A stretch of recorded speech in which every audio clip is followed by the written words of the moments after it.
Good morning student. मैं Ashok Kumar government college for girls Rania की online classes में आप सभी बच्चों का स्वागत करता हूं। तो आज हम बीए फर्स्ट ईयर का सिलेबस शुरू करने जा रहे हैं और ये बीए फर्स्ट ईयर का सिलेबस KU के CTLU और MTU तीनों क्लासेस में सेम रहेगा।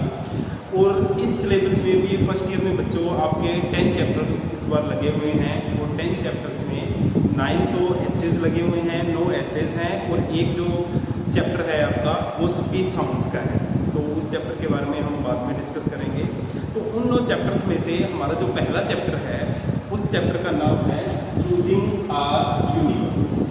तो बच्चों आपको पता ही है कि चूज का मतलब होता है चुनना, और हमारा यूनिवर्स है जो संसार है, कि हमारे संसार का चयन है वो हमने कैसे किया। तो इस जो ऐसे है, पर्टिकुलर ऐसे है, इसमें जो मेन जो बात है, जो राइटर ये कहना चाहता है वो यही है कि इस संसार के बारे में, इस ब्रह्मांड के बारे में बहुत सारी चीज़ें हैं वो फेमस हैं, बहुत सारे मिथ हैं। मिथ का मतलब है कि हमने कोई चीज़ है वो अपने दिमाग से घड़ ली है और बहुत सारे साइंटिफिक एविडेंस भी हैं। आप लोगों ने सुना होगा कि ये धरती है वो किसी गाय के 4 पैरों पे टिकी हुई है, या एक ये धरती है वो भगवान ने बनाई है, ये धरती है बहुत साल करोड़ सालों पहले बनी हुई है। तो बहुत सारे मिथ्स हैं, बहुत सारे साइंटिफिक एविडेंसेस हैं जिनके बेस पे हमें पता लगता है कि ये धरती है वो कैसे बनी। तो इस जो ऐसे है, पर्टिकुलर ऐसे है, इसके जो राइटर हैं, 2 राइटर हैं, स्टीफन हॉकिंस और लियोनार्ड क्लॉडिन। इन 2 राइटर्स ने इस ऐसे में हमें कुछ एक तो मिथ्स के बारे में बताया है। मिथ का मतलब है कुछ एक भ्रम है जो हमने हमारी ट्रेडिशन में जिसके साथ जुड़े हुए हैं, और कुछ साइंटिफिक एविडेंस भी दिए हैं हमें कि ये धरती है, ये दुनिया है, ये संसार है वो कैसे बना है। तो हम उन सभी मिथ्स के बारे में, उन सभी साइंटिफिक एविडेंसेस हैं उनके बारे में डिस्कस करेंगे आज, कि इस ऐसे का मेन क्रक्स क्या है, मेन पॉइंट्स क्या हैं, उनके बारे में हम डिस्कस करेंगे। तो बच्चों सबसे पहले तो मिथ्स की बात करते हैं। मिथ अगर आपको सही सिंपल सी लैंग्वेज में समझना हो तो हमारे हिंदू धर्म में एक मिथ है कि हमारे 33 करोड़ देवी देवता। अब 33 करोड़ देवी देवताओं का मतलब ये नहीं है कि हमने गिने हुए हैं कि हनुमान जी हैं, गणेश जी हैं, शिव जी हैं, सभी को गिन के 33 करोड़ हो गए हैं। नहीं, वो एक परंपरा है, एक ट्रेडिशन है, चली आ रही है, हमें बताया हुआ है कि इतने देवी देवता हैं तो हमने वो माना हुआ है। तो इसको हम मिथ बोलते हैं जिसका कोई साइंटिफिक एविडेंस ना हो। तो हम इस ऐसे में 3 अलग अलग मिथ्स के बारे में पढ़ेंगे कि अलग अलग देशों के लोग हैं वो क्या सोचते हैं इस दुनिया के बारे में कि ये दुनिया कैसे है। तो सबसे पहला जो मिथ है वो मिथ राइटर ने हमें बताया है सेंट्रल अफ्रीका। जो सेंट्रल अफ्रीका है, पर्टिकुलर स्टेट है, पर्टिकुलर जो कंट्री है, उसके एक ट्राइब है। ट्राइब क्या होता है बच्चों? कबीला। मतलब जो आदिवासी लोग होते हैं वो किसी झुंड में रहते हैं, उनको हम ट्राइब बोलते हैं।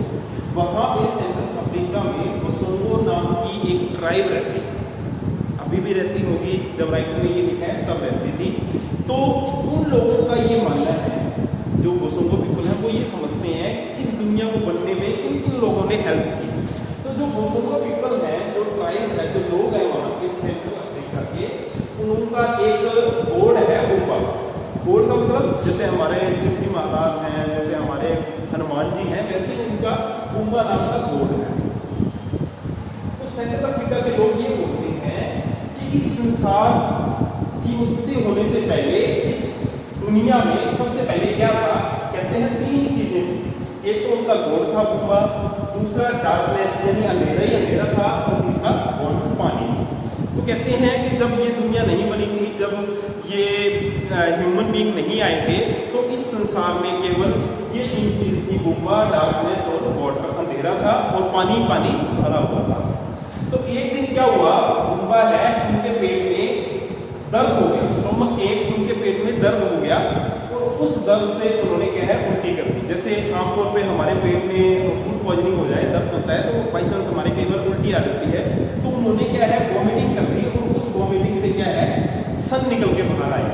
यानी ऐसा सेंट्रल अफ्रीका के लोग मानते हैं, इसका कोई साइंटिफिक एविडेंस नहीं है। तो सन बाहर आया, तो उस सन की जो रोशनी है, प्रकाश है, ऊर्जा है, उससे क्या है, जो वाटर है और डार्कनेस है दोनों ही खत्म हो गए, यानी सन ने वाटर को सोख लिया और डार्कनेस को दूर कर दिया। तो ये बोलते हैं। फिर ये सेंट्रल अफ्रीका के लोग बोलते हैं कि उसके बाद बुम्बा के पेट में फिर दर्द हुआ और उनको फिर उल्टी आई, और उस उल्टी से क्या निकले, जो भी हमारे मून है, चांद हो गया है, जितने भी एनिमल्स हैं, और लास्ट में ह्यूमन बीइंग है, ये आया। तो ये लोग सेंट्रल अफ्रीका वाले मानते हैं कि इंसान की उत्पत्ति है वो कैसे हुई कि उनके पेट में दर्द हुआ बुम्बा के, उन्होंने पहले सन निकाला, फिर मून निकाला, फिर एनिमल्स, ट्रीज, माउंटेन निकाले और लास्ट में ह्यूमन बीइंग को बना दिया, और ऐसे है वो ह्यूमन बीइंग का निर्माण हुआ। तो सेंट्रल अफ्रीका के लोग हैं ये मानते हैं कि हम लोग हैं वो बुम्बा की ही उत्पत्ति है, यानी बुम्बा ने हमें जन्म दिया। उसके बाद सेकंड इल्यूजन, सेकंड जो भ्रम है, हमें क्या बताता है, लोगों ने क्या बनाया हुआ है कि सेंट्रल अमेरिका और मैक्सिको के लोग हैं, और उन लोगों को ये एक पर्टिकुलर कास्ट है जिसका नाम है माइंस। जो माइंस पीपल हैं सेंट्रल अमेरिका और मैक्सिको के, वो क्या सोचते हैं इस दुनिया के बारे में कि ये दुनिया कैसे बनी। तो सेंट्रल अमेरिका और मैक्सिको के लोग हैं, मायान्स लोग हैं, वो ये मानते हैं कि जब ये कुछ भी नहीं था, ये संसार नहीं था, धरती नहीं थी, कुछ भी नहीं था, तो इस दुनिया में केवल 3 चीजें थी। क्या क्या थी? सी, समुद्र था, स्काई, आसमान। तो समुद्र का मतलब धरती मान सकते हैं, धरती, आसमान और मेकर। मेकर का मतलब यहाँ पे ये गॉड को बोल रहे हैं या बनाने वाला होता है। तो ये 3 चीजें ही इस दुनिया में एग्जिस्ट करती थी। तो एक दिन क्या हुआ, जो मेकर था, जो भगवान था उस टाइम, उसने ये सोचा कि यार मेरी प्रेज करने के लिए इस दुनिया में कोई नहीं। इस तरीके इस बात से वो अनहैप्पी रहने लगे, यानी उनको इस चीज़ से बड़ी टेंशन होने लगी कि इस दुनिया में प्रेज का मतलब ये है कि बोलचाल के लिए इस दुनिया में कोई भी नहीं है। अब अकेला बंदा है, मान लीजिए हम किसी घर में रहने लगे और वहाँ पे हमें 1 दिन 2 दिन तो ठीक लगेगा, लेकिन तीसरे दिन बहुत मुश्किल हो जाएगा, क्योंकि अकेलापन है वो इंसान को खाने लगता है। तो जो इनके गॉड थे, मेकर थे, वो अनहैप्पी थे, क्योंकि उनकी कोई प्रेज करने वाला नहीं था, उनकी कोई प्रशंसा करने वाला नहीं था, उनके साथ कोई बोलचाल करने वाला नहीं था। तो उन्होंने क्या है, सबसे पहले ये अर्थ बना दी और एनिमल्स बना दिए, यानी ये संसार की जो भी जो नॉन लिविंग जो बोलती नहीं है वो चीज़ें बना दी, अर्थ, एनिमल्स, माउंटेन्स, ये चीज़ें बना दी। किस लिए? अपना जो अकेलापन है दूर करने के लिए। लेकिन भगवान का जो मेकर का जो अकेलापन है वो तब भी दूर नहीं हुआ। क्यों नहीं दूर हुआ? क्योंकि ये जो अर्थ है, एनिमल्स, माउंटेन्स है, ये बोल नहीं सकते थे। अब भगवान को तो बोलचाल के लिए कुछ चीज़ चाहिए थी, लेकिन ये चीज़ बोल नहीं सकती थी, ये सारी चीज़ें। तो भगवान फिर अनहैप्पी रहने लगे, तो उन्होंने क्या किया, इंसान को बनाने की सोची। अब इंसान नाम की चीज़ नहीं थी, उन्होंने सोचा कि कोई ऐसा स्ट्रक्चर बनाऊंगा जो बोल सके, जो मेरे साथ बातें कर सके, जो मेरी प्रेज कर सके। तो उन्होंने इंसान बनाने के लिए सबसे पहले क्या किया, उन्होंने इंसान को बनाने के लिए मड, कीचड़ का इस्तेमाल किया, कीचड़ और मिट्टी का इस्तेमाल किया, क्योंकि उन्हें आइडिया नहीं था कि उन्होंने कभी इंसान देखा नहीं था, पहले कभी इंसान था ही नहीं, तो उनको कोई आइडिया नहीं था कि कैसे मैं इंसान नाम की चीज़ें बनाऊँ। तो उन्होंने सबसे पहले मड का इस्तेमाल किया, कीचड़ का इस्तेमाल किया। लेकिन जो कीचड़ से बना ह्यूमन बीइंग था, वो केवल नॉनसेंसिकल बातें करता था, वो नॉनसेंस बोलता था, अच्छा नहीं बोलता था। रीज़न क्या था कि जो चीज़ खुद कीचड़ से बनी हुई है वो अच्छी बातें कैसे बोल सकते हैं, यहाँ पर आइडिया ये बताना चाह रहा है। तो भगवान ने उसको क्या है, डिस्ट्रॉय कर दिया और आइडिया कैंसिल कर दिया। फिर उन्होंने दूसरे तरीके का ह्यूमन बीइंग बनाया, वो बनाया वुड से, लकड़ी से, कि ये तो कीचड़ से बना हुआ, तो ये अच्छी बातें नहीं करते, तो लकड़ी का बनी हुई चीज़ है वो अच्छी बातें कर सकती है। तो उन्होंने लकड़ी का जो इंसान बनाया, तो उस वो लकड़ी के इंसान क्या करे, उन्होंने सोचा कि जो लकड़ी के इंसान हैं, उन्होंने यही सोचा कि इस दुनिया में हमारा कोई अस्तित्व नहीं है, तो वो जंगलों में भागे, फॉरेस्ट में भाग गए। और आज हम जिनको मंकी, बंदर बोलते हैं, तो राइटर बोलते हैं कि वो बंदर वही इंसान है जो खुद से बनाए हुए थे, इसने मेकर ने जो खुद से इंसान बनाए हुए थे। उसके बाद जो मेकर है उनको फिर भी नहीं रुके, उन्होंने लास्ट टाइम ह्यूमन बीइंग को कैसे बनाया, येलो एंड वाइट टोन से। उन्होंने क्या किया, येलो और वाइट जो मक्की के दाने हैं वो लिए, उनसे इंसान को बनाने की कोशिश की, और वो तब ह्यूमन बीइंग है वो बन गया और वो खुश हो गए। तो आज जो ह्यूमन बीइंग आपके सामने खड़े हैं, ये राइटर बोलता है अकॉर्डिंग टू सेंट्रल अमेरिका और मैक्सिको के माइंस होता है कि ये येलो और वाइट टोन के जो इंसान बनाए थे वही इंसान हैं जो आज की दुनिया में जो है चल रहे हैं, फिर रहे हैं, आज वही इंसान। उसके बाद एक बाइबल, या जिसको ओल्ड टेस्टामेंट भी बोलते हैं, बाइबल क्या कहती है इंसान के बारे में? तो बाइबल ये बोलती है कि ये दुनिया है, इसको जीसस क्राइस्ट ने या उनसे पहले बनी, और इस दुनिया के बनने के 6 दिन बाद ही इंसान है वो, उसका जन्म हो गया, ह्यूमन बीइंग का जन्म हो गया। और बाइबल ये भी बोलती है कि जो पहले इंसान थे इस दुनिया में, शायद आप लोगों ने सुना हो बच्चों, कि पहले इंसान थे इस दुनिया में, वो कौन थे? एडम और ईव। कि ये जो एडम और ईव है, ये आए थे, ये दुनिया बनने के 6 दिन बाद ही भगवान ने इनका निर्माण कर दिया था। अब ये एडम और ईव का आपको रेलेवेंस दे बता दूं कि हम बोलते हैं आदम बाबा या आदिवासी, आदि मानव। तो वो जो आदि मानव है इस एडम वर्ड से बना है, आदम बाबा एडम। तो आपको ये ध्यान रखना है। तो ओल्ड टेस्टामेंट में बाइबल कहती है कि इंसान है वो धरती बनने के 6 दिन बाद ही बन गया था या बना दिया गया था। ये तो बच्चों के जो हमारे सामने जितने भी प्रेजेंट किए हैं राइट में, ये थे मिथ। अब कुछ साइंटिफिक एविडेंसेस आते हैं, जैसे एक विश्व अशर था, वो बताता है कि एग्जैक्ट डेट वो क्या थी, 27 अक्टूबर की मॉर्निंग को ये दुनिया बन गई थी। और वो 27 अक्टूबर कौन सा ईयर था?